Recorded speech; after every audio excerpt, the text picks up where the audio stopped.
आपके अपने online platform trainer class पे देखिए, बहुत दिनों से हम आपके लिए सोच रहे थे। आपके लिए एक जीएस, सभी लोगों को देखिए मेडिवल हिस्ट्री पढ़ाई गई थी, मॉडर्न हिस्ट्री पढ़ाई गई थी, पॉलिटी पढ़ाई गई थी, जियोग्राफी एनसीईआरटी कराई गई थी। अब आपके लिए लूसेंट, क्योंकि ये एक ऐसी बुक है जिनको समीक्षा अधिकारी का पेपर देना उनके लिए बेहद ज़रूरी है। साथ ही साथ पीसीएस जो दे रहे हैं या आगे देंगे उनके लिए बेहद ज़रूरी है, क्योंकि लूसेंट में वो तथ्य छिपे रहते हैं जो आपको अन्य बुकों में नहीं मिलते हैं, डायरेक्ट आप पढ़ते हैं। तो लूसेंट से आपका पूरा रिवीजन होता है और सार संग्रह एक मिल जाता है। छिपे हुए क्वेश्चन आपको यहीं पे मिलेंगे। तो आइए स्टार्ट करते हैं कि भारतीय इतिहास से स्टार्ट है। तो देखिए, भारतीय इतिहास से अगर लूसेंट के बारे में देखा जाए तो भारतवर्ष कहा जाता था, भारतों का देश कहा जाता था इसे, ठीक है। क्यों कहते थे? अब देखिए यहाँ पे एक बात है, जम्मू द्वीप पे आपने सुना होगा, जब रामायण आप लोग देखते थे, भारत खंड है जम्मू द्वीप पे, ठीक है। तो अगर उसी की बात करी जाए तो देखिए यहाँ पे क्या है, भारत एक प्राचीन कबीले का नाम था, भरत, ठीक है। तो प्राचीन भारतीय अपने देश को जम्बू द्वीप अर्थात जामुन वृक्षों का द्वीप कहते थे, इसलिए इसको जम्बू द्वीप नाम पड़ा कहा जाता है। भारत खंडे जम्बू द्वीप पे, ठीक है।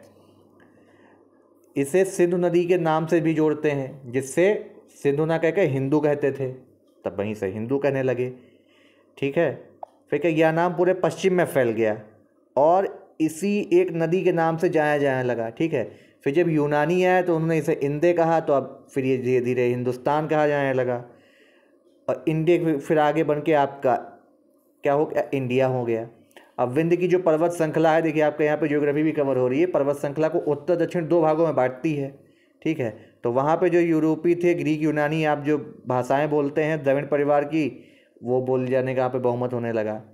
देखिए, जिन प्रमुख नस्लों के लोगों के मिश्रण हुआ, देखिए कौन कौन से, प्रोटो ऑस्ट्रेलियाइड, पोलियो, काकेसियाइड, नियोग्रिन, मंगोलियाइड। ये इंपॉर्टेंट है, क्वेश्चन पूछा जाता है आपका। भारतीय इतिहास के अध्ययन की सुविधा के देखिए 3 भागों में बांटा गया है। कौन कौन से, देखिए सबसे पहले जो इतिहासकार ने बांटने का श्रेय जर्मन इतिहासकार क्रिस्टोफर सेल्सियस को जाता है, ये आपसे पूछा जा सकता है। देखिए, प्राचीन भारत बहुत इंपॉर्टेंट, हमने आपको प्राचीन भारत कराया भी नहीं था, सिर्फ एनसीईआरटी के थ्रू कराया था। तो प्राचीन भारत का रिवीजन आपका लूसेंट से हम करा रहे हैं। देखिए, इसमें धर्म ग्रंथ थे, ऐतिहासिक ग्रंथ थे, विदेशियों का विवरण था, पुरातत्व संबंधी साक्ष्य थे। अभी पीसीएस का पेपर हाल फिलहाल में जो हुआ है 2023 14 मई को, उसमें आपका एंशिएंट हिस्ट्री से क्वेश्चन आया था, वायु पुराण, विष्णु पुराण आई थी। 3 क्वेश्चन आए थे एंशिएंट हिस्ट्री से, जिसमें 2 आपको देखिए इसी वीडियो से ही मिलेंगे। आगे जो सीरीज ये वीडियो की चलेगी उससे आपको मिलेगा। देखिए, वेद से क्वेश्चन पूछे जाते हैं। देखिए 4 वेद हैं, ये परंपराएं वसुधैव कुटुंबकम की है, और ये इसलिए भी इंपॉर्टेंट हम आपको बता रहे हैं क्योंकि वसुधैव कुटुंबकम इस बार की G20 की थीम है। G20 की थीम है वसुधैव कुटुंबकम। G20 का आपका क्वेश्चन भी आया था। क्या क्वेश्चन आया था कि कौन से वो राज्य शामिल नहीं है उत्तर प्रदेश का जहाँ पे G20 की बैठकें होनी हैं। तो कौन सा राज्य शामिल नहीं था? देखिए, हम आपको फिर से बताते हैं, लखनऊ में हुई है आपकी इन्वेस्टर समिट इकोनॉमी की, ठीक है। लखनऊ है, गाजियाबाद है, बनारस है, वाराणसी में हुई थी, ठीक है। वाराणसी आपकी सांस्कृतिक राजधानी भी घोषित करी गई है एससीओ की, ये भी याद रख लीजिएगा, करंट का फैक्ट है। लेकिन आपका कानपुर नहीं था उस ऑप्शन में, ठीक है। तो इसलिए वसुधैव कुटुंबकम पे आपका करंट से क्वेश्चन ना बनाते हुए हिस्ट्री से भी क्वेश्चन पूछ सकते हैं, और हो सकता है ये आपका रिलेटेड क्वेश्चन आपके इस बार के आईएएस के एग्जाम में भी मिल सकता है। जो यूपीएससी प्रीलिम्स होने जा रहा है 2023 का, वहाँ के एग्जाम में भी यहाँ से कुछ ना कुछ तथ्य आपको मिल सकता है। कब है? 28 मई को है। और आपको ये बता दें कि अगले साल की भी आपकी डेट आ गई, यूपीएससी का कैलेंडर आ गया, 26 मई को अगले साल आपका आईएएस का एग्जाम है। देखिए, ऋग्वेद में आपका क्या होता है? देखिए, ऋग्वेद जो है ऋचाओं के क्रमबद्ध ज्ञान के संग्रह को ऋग्वेद कहा जाता है, जिसमें आपके 10 मंडल हैं, 1028 सूक्त हैं, ठीक है। 10,462 ऋचाएँ हैं। डायरेक्ट ऐसे क्वेश्चन पूछा जाता है फैक्ट वाइज समीक्षा अधिकारी और पीसीएस में, यूपी पीसीएस तो ऐसे क्वेश्चन जरूर पूछता है। अब ये इंपॉर्टेंट है, वेद की ऋचाओं के पढ़ने वाले ऋषि को होत्र कहते थे, ठीक है। अब ये आपका महिमा की, ईश्वरी की महिमा की जानकारी देते। ये एक इंपॉर्टेंट फैक्ट है कि विश्वामित्र किसने रचा था? आपका विश्वामित्र ने ऋग्वेद की रचना करी थी। उसके 3रे मंडल में सूर्य देवता को कौन सा समर्पित किया है? सूर्य देवता सावित्री को समर्पित गायत्री मंत्र किसको समर्पित है? इनको समर्पित है। किस मंडल में है ऋग्वेद के? 9वें, ठीक है, 3रे मंडल के उसमें है, और 9वें मंडल में सोम देवता का उल्लेख है। ये बहुत इंपॉर्टेंट पॉइंट है, आपसे सीधा पूछा जाएगा। 3रे मंडल में क्या है? गायत्री मंत्र। 9वें मंडल में क्या है? सोम देवता का है, ठीक है। 8वें मंडल में देखिए जो हस्तलिखित ऋचाएं उनको खिल कहा जाता है, बहुत इंपॉर्टेंट फैक्ट है। फिर आपका जो समाज की इनके स्रोत थे उसमें 10वां जो मंडल उसमें पुरुष सूक्त है, ठीक है। इसी में आपके 4 वर्ण है, ब्राह्मण, क्षत्रिय, वैश्य, शूद्र। आदि पुरुष ब्रह्मा के क्रमशः मुख, भुजाओं, जंघों व चरणों से उत्पन्न है। ये ऐसे आपके क्वेश्चन पूछे जा सकते हैं क्या, कि कौन आपके मुख से है, कौन भुजाओं से है, कौन जंघों से है, कौन चरण से है, ठीक है। तो ऐसे सबसे उच्च आपको ऐसे ब्राह्मण वर्ग उस टाइम माना जाता तो वो आपका मुख से होगा, उसके बाद क्षत्रिय भुजाओं से, फिर वैसे जंघाओं से, शूद्र चरणों से, ठीक है। अभी आपका चरक संहिता से पूछा गया था कि कितने उसमें अध्याय और खंड है, डायरेक्ट क्वेश्चन आया था। अब देखिए यहाँ पे देखिए आपका क्या है, जो आपका बताया गया है, ईसा पूर्व कई सारी जानकारियाँ दी गई हैं। देखिए आप सभी को पता है कि महात्मा बुद्ध का जन्म 563 ईसा पूर्व हुआ, तभी आगे बौद्ध जैन आपको पढ़ेंगे भी, ठीक है। और इनकी मृत्यु का भी दिया गया है, कब हुई थी, तो इसको एडी यानी पूर्व और बाद का कहा जाता है, बिफोर जीसस क्राइस्ट जो मनाया जाता है इनके जन्म से पहले और बाद की ये गणना की जाती है, ठीक है। सिकंदर का आक्रमण जो विंसेंट आर्थर स्मिथ ने लिखा था, इतिहास का पहले बुक, इतिहास की अर्ली हिस्ट्री ऑफ इंडिया 1904 में, उसके 1/3 वर्षों में सिकंदर का जो है पूरा उन्होंने वर्णन किया था, ठीक है।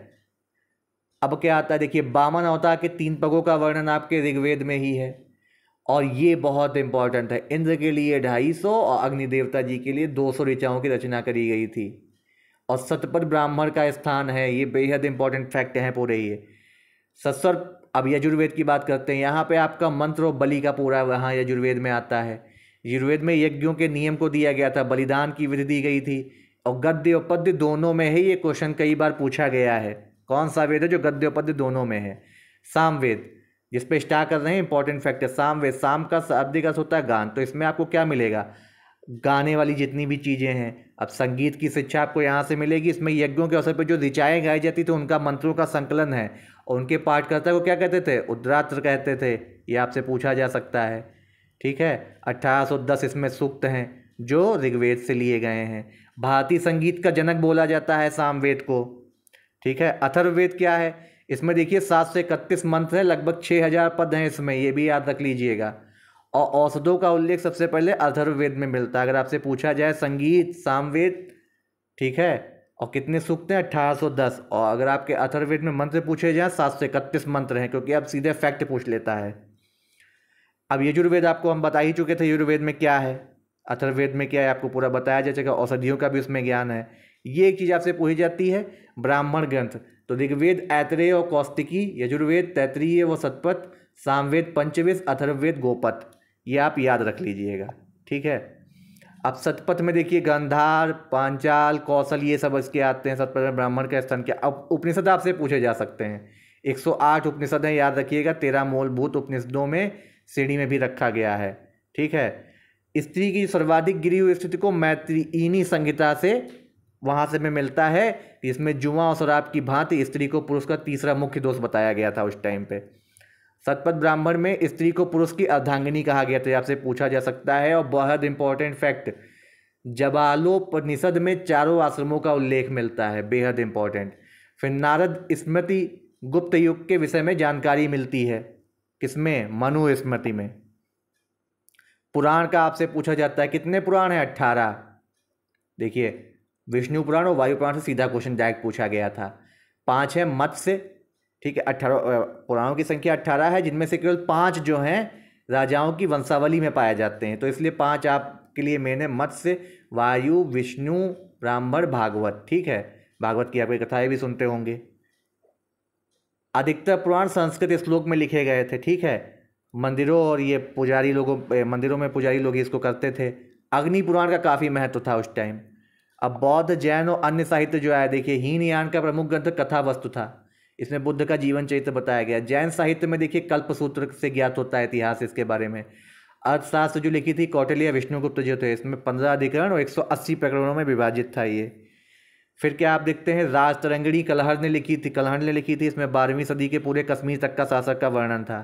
फिर जो मुस्लिमों अरब जो आए थे, चचानामा, ठीक है, चचानामा, ये आपके अलबरूनी ने लिखी थी, ठीक है। अष्टाध्यायी देखिए संस्कृत का भी दिया गया है, पाणिनि थे यहाँ पे।